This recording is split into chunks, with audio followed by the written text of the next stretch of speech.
Most relationships in the church consist of the Jezebel and Ahab spirits. So most couples in relationships today in the church have one person who operates more in the spirit of Jezebel, and then the other who has the spirit of Ahab. Jezebel causes a person to be controlling, demanding, manipulative, very prideful, and to come against anyone who is truly godly. Jezebels look to get into relationships with those who often have money or power or are leaders being used by God.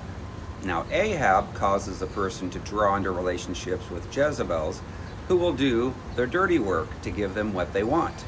Ahabs will give in to dominating people, tolerating those who are demanding and ignoring their ungodly behavior. Jezebel controls their Ahab spouse through intimidation. Jezebel can affect a woman or a man, and Ahab can affect a man or a woman. In 1 Kings chapter 21, verse 25, it says, "But there was no one like Ahab who sold himself to do wickedness in the sight of the Lord, because Jezebel his wife stirred him up." Now Ahab wanted to acquire Naboth's vineyard to turn into a vegetable garden, but Naboth refused to sell it to him. So Jezebel got involved and invited Naboth to a banquet and had two scoundrels lie about him, saying that he blasphemed God and came against Ahab. So they took him outside, stoned Naboth to death, and then gave his vineyard to Ahab. That's in 1 Kings chapter 21. So a true Christian couple must repent of serving Jezebel and Ahab so that they can walk in the fruit of the Spirit like Jesus expects.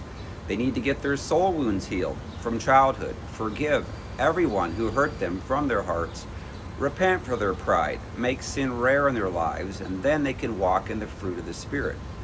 But sadly, there are so many that are in the church where one person is more of the Jezebel, the other one is more of the Ahab. And sadly, if the church isn't talking about deliverance, then these people never get delivered. And then they continue to operate in those spirits, throughout their lives. And it's a sad situation because many of those will not end up in heaven. They need to repent. They need to get delivered. They need to walk in that fruit of the Spirit like Jesus would expect. So, I have a book called Freedom from Soul Wounds and Demons.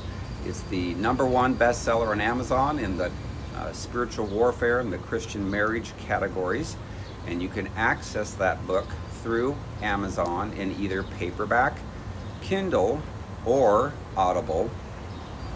You can also get the book in Spanish, and it's been helping thousands of people around the world to get healed from their hurts, to get delivered from those demonic spirits so they can walk in the fruit of the Spirit and walk in godliness, holiness, and righteousness. Thanks. Bye.